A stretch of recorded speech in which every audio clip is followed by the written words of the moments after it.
Olá, prezados alunos, sejam bem-vindos a mais uma aula de sistemas operacionais. Na aula de hoje nós vamos falar sobre impasses ou deadlocks.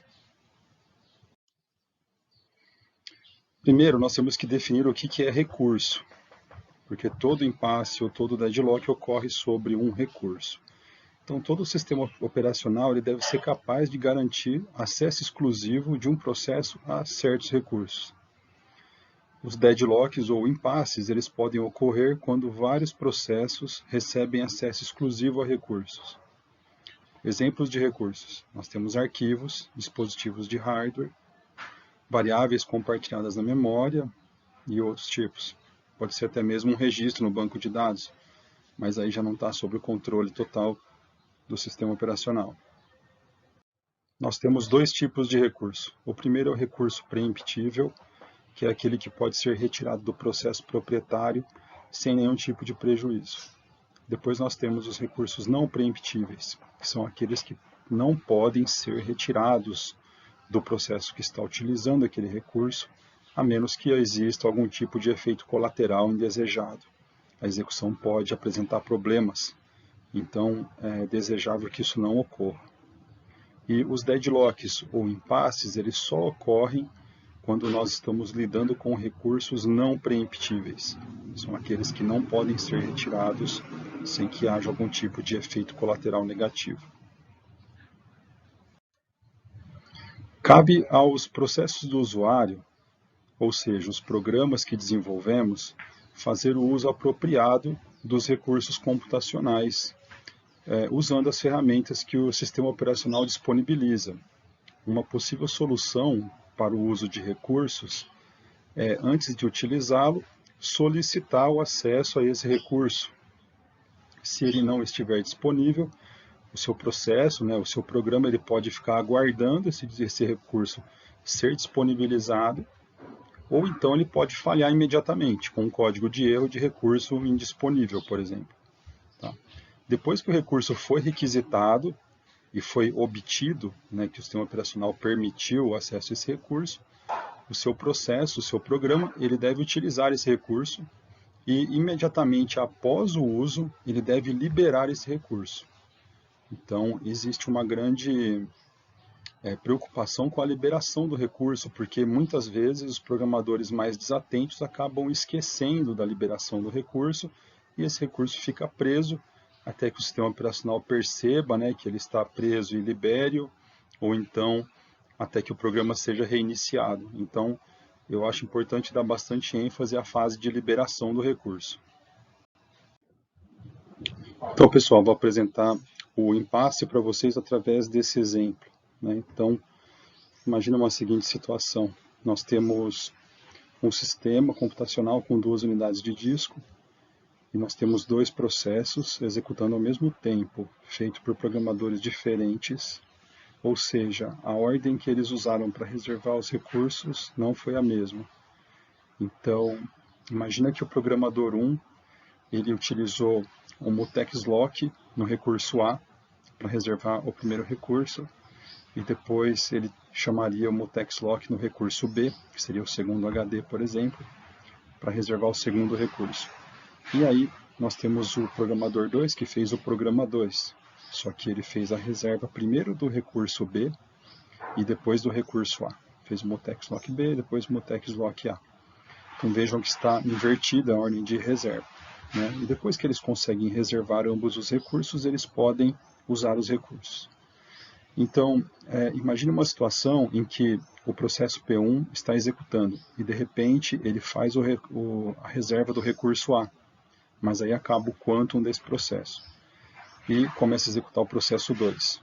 E quando o processo 2 começa a executar, ele chama mutex lock B, e como ele acabou de começar, ele ainda tem quantum. Então, ele chama mutex lock A, porém ele fica bloqueado nesse mutex lock A porque o A já foi reservado pelo processo P1. Então, o processo P2 bloqueia. O processo P1 ele volta à execução e tenta fazer o mutex lock B para reservar o recurso B. Porém, o recurso B já foi reservado pelo processo 2, então o processo 1 ele vai aguardar a liberação do recurso B. Então, nesse momento, os dois processos entram num impasse ou deadlock, em que eles não conseguem sair dessa situação, pois eles ambos estão esperando por recursos que o outro detém, né? Então, esse aqui seria um exemplo de impasse.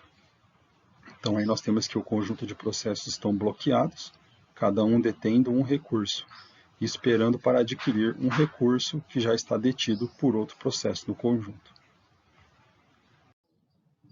Então, para acontecer um deadlock ou impasse, 4 condições devem estar presentes ao mesmo tempo para que isso ocorra. Se caso alguma dessas condições não estiver presente, o deadlock não ocorre.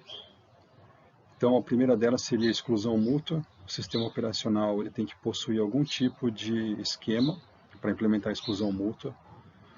Nós vimos na aula passada.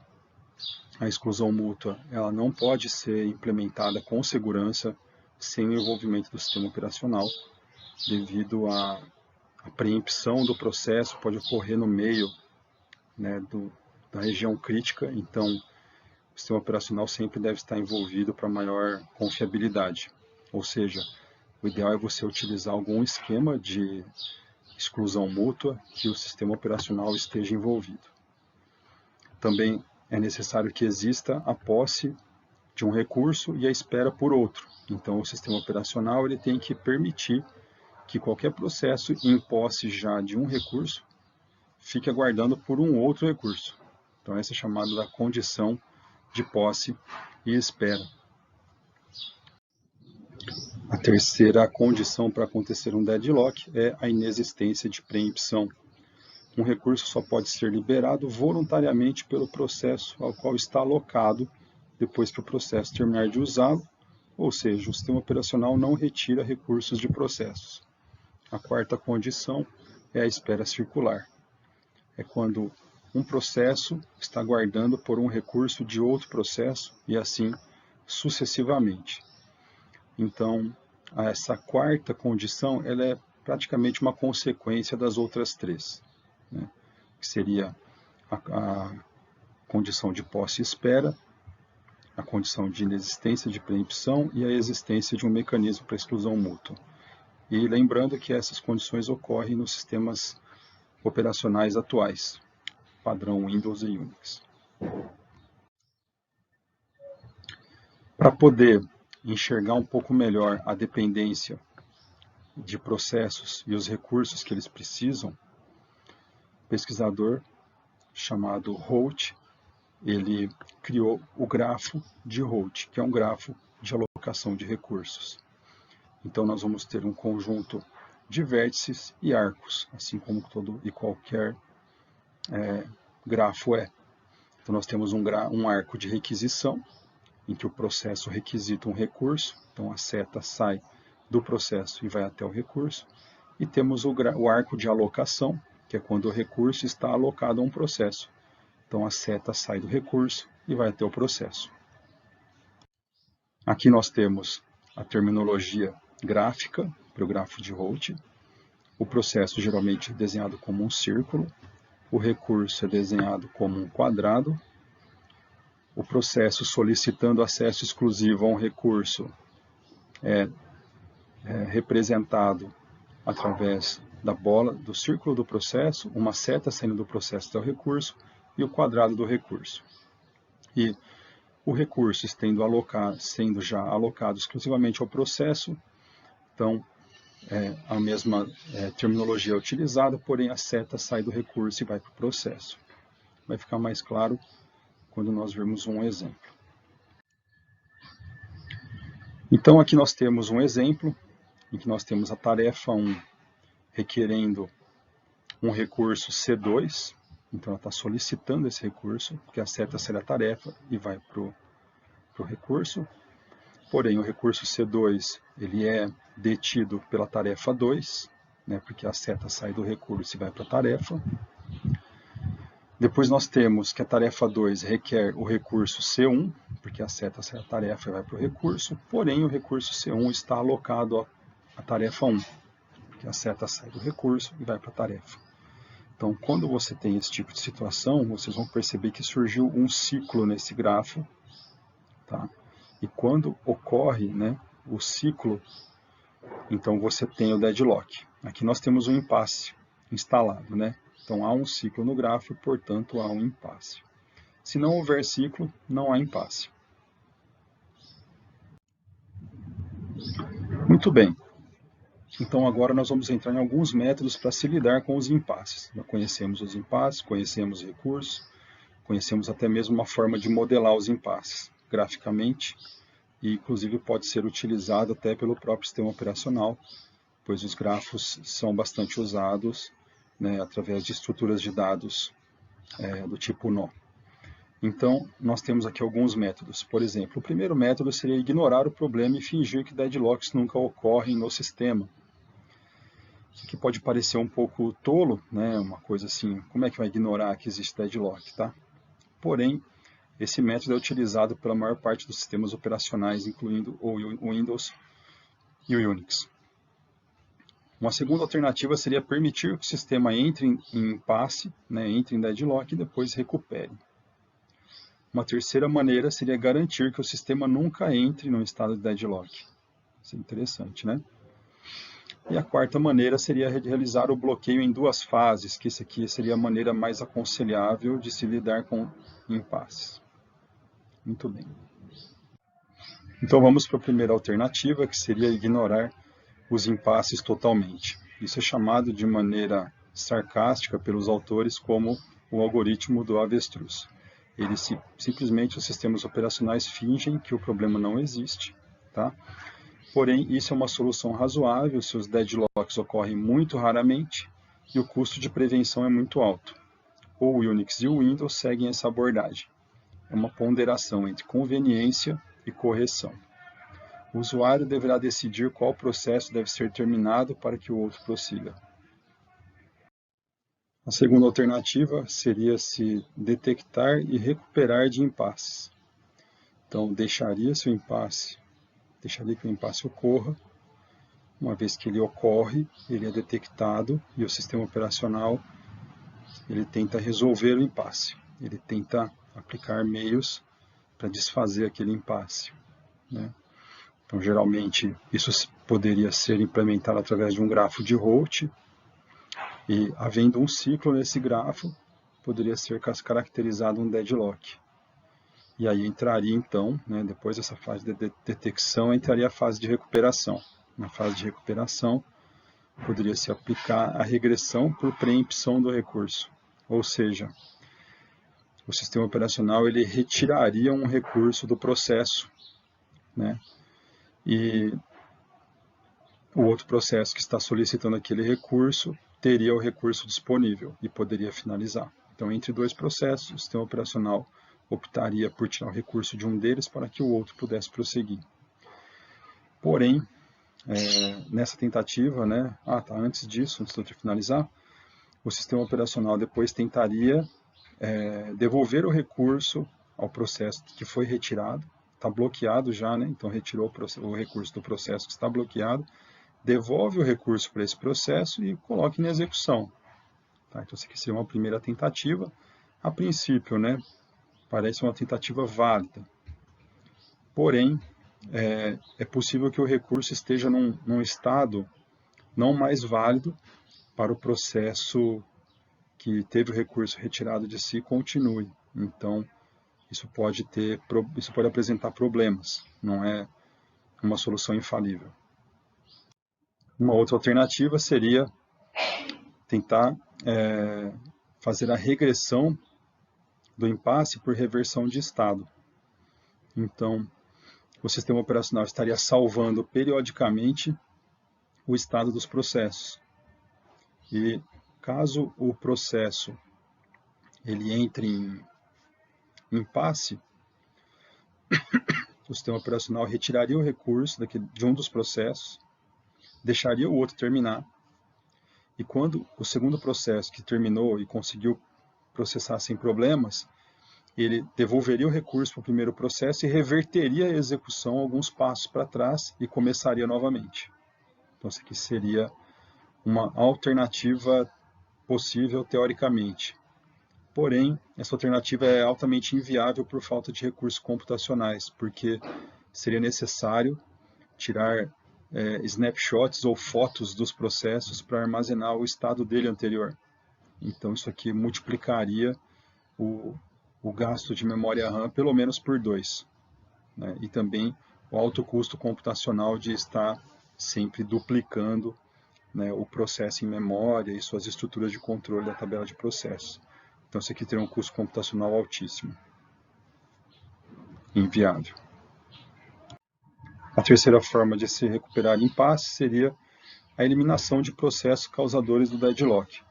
É mais ou menos isso que um usuário faria em caso de deadlock no algoritmo do avestruz, tá? Em que o sistema operacional ignora esses fatos completamente.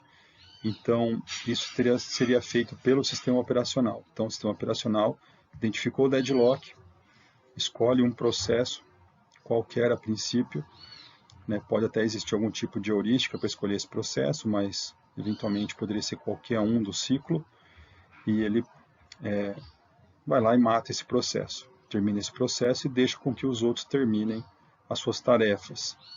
Tá? Depois, eventualmente, o próprio sistema operacional poderia reiniciar o processo, porém reiniciaria desde o início, não é garantido que ele entraria na mesma situação de execução.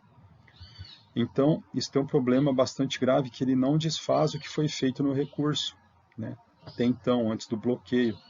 Então, aquilo que o processo que foi morto, ele fez no recurso, isso não pode ser desfeito. Um outro problema é que você pode eventualmente matar um processo importante do sistema operacional ou do usuário. Então, não seria aconselhável deixar isso na mão do sistema operacional. Essa escolha deveria ficar na mão do administrador de sistemas ou do usuário que está usando o computador. Muito bem, pessoal. Vimos que a detecção e recuperação de deadlocks acaba não tendo um resultado muito confiável. Então, uma maneira de se lidar com os impasses seria você preveni-los. A maneira que existe de você prevenir um impasse seria retirar uma das 4 condições para que o impasse ocorra. Né? São 4 condições que são obrigatórias, elas devem acontecer para que existam impasses. Então, poderia se atacar, por exemplo, a exclusão mútua. Né? Imagine só que você criaria um sistema operacional, então você iria desabilitar a funcionalidade do mutex no seu sistema operacional. Tá? Então, você pode até, desabilitar a função do mutex no sistema operacional é inviável. Muitas coisas parariam de funcionar como deveriam. Tá? Aí você pode optar por, eventualmente, modificar como que o sistema operacional lida com recursos. Por exemplo, a impressora ela não precisa de um mutex. Você utiliza apenas o uso de um spool, né, de impressão, uma fila de impressão. Então, isso aqui elimina, né, eventualmente, a necessidade de um mutex sobre a impressora. Você precisaria apenas um mutex sobre o spool, né, que seria de um uso muito mais rápido e breve do que você travar a impressora enquanto ela imprime um job e depois destrava ela. Então, aqui você está diminuindo o efeito da exclusão mútua. Porém, nem todos os dispositivos ou recursos podem fazer uso de spool. Tá? Então, a maneira seria evitar alocar um recurso quando ele não for absolutamente necessário. Porém, isso é subjetivo. Né? O conceito de absolutamente necessário varia de pessoa para pessoa e sempre que você está alocando, provavelmente o recurso é necessário. Então, não deve gerar um efeito, né, que nós gostaríamos. E outra coisa poderia ser tentar assegurar que o menor número possível de processos possa de fato requisitar um recurso. Né? São todos meios paliativos que não vão nos levar no nosso objetivo. Uma outra maneira seria atacar a condição de posse e espera, ou seja, garantir que sempre que um processo requerer um recurso, ele não esteja de posse de nenhum outro recurso. Ou então o sistema operacional poderia limitar os processos a ter apenas um recurso por vez. Tá? Isso aqui pode ser a princípio, uma outra maneira seria exigir que o processo faça a requisição de recursos e tenha todos os recursos alocados antes do início da execução, ou permitir que os processos façam requisição de recursos somente quando não possuírem nenhum, né? Não é de todo ruim ou inviável, apenas limita os desenvolvedores. Pode ser que isso aqui inviabilize algumas soluções de software. O problema é que, eventualmente, um processo pode não saber quantos recursos e quais são eles, né, que vai precisar desde o início. E também pode acabar retendo recursos que os processos poderiam estar usando.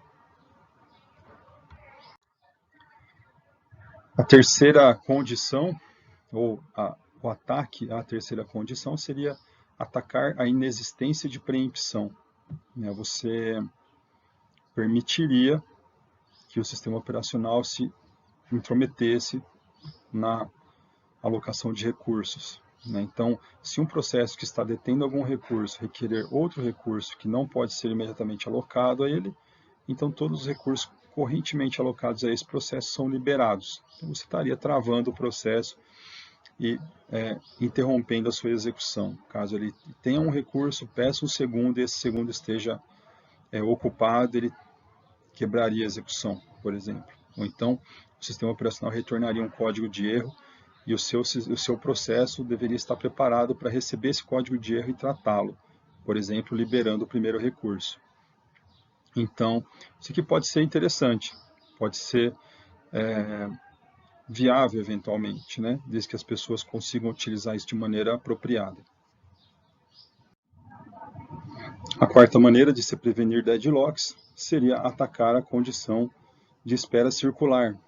Isso poderia ser feito através de uma imposição de ordenação total de todas as classes de recursos e requerer que a requisição de recursos por cada processo sempre ocorra em uma ordem crescente. Isso poderia sim resolver os problemas dos deadlocks, né? O sistema operacional impor uma ordem na alocação dos recursos, né? Então, eventualmente poderia ser interessante isso, né? Mais viável, né? Você impediria a compilação do software, por exemplo, se caso ele não estiver alocando os recursos na ordem crescente, né? De forma que todos os processos aloquem recursos na mesma ordem.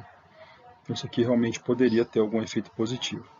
Então, aqui a gente só finalizando com um resumo, né, sobre a prevenção de deadlocks, que seria a exclusão mútua, né, usar um spool em tudo, ou outras técnicas que não necessitassem de mutex, não é muito viável. Posse e espera, né, requisitar inicialmente todos os recursos necessários, pode ser difícil conseguir também. Ou então, aqui nesse caso, poderia ser feito a impossibilidade de se requisitar um recurso tendo outro. Pois temos não preempção, né, relembrando, que é retomar os recursos alocados. E a espera circular, que essa que foi a última que eu disse, ordenar numericamente os recursos para que eles sejam solicitados em ordem crescente ou decrescente.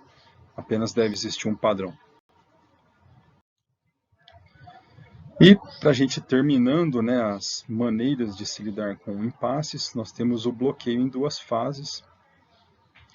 Na fase 1, o processo tenta bloquear todos os recursos que precisa, um de cada vez. Se o recurso necessário já estiver bloqueado, o processo reinicia novamente a tarefa de requisitar recursos, né? Nenhum trabalho real é feito na fase 1. Então, ele precisa de 3 recursos. Pediu o primeiro, deu certo. Pediu o segundo, deu certo. Pediu o terceiro, está ocupado, ele finaliza a execução ali, volta para um ponto inicial e começa de novo pedindo recurso 1, recurso 2, recurso 3. Só quando ele conseguir obter os 3 recursos que ele precisa, ele continua. Então, se a fase 1 for bem sucedida, começa a fase 2, que realmente obtém os recursos, executa a atualização nesses recursos e libera os bloqueios. Tá?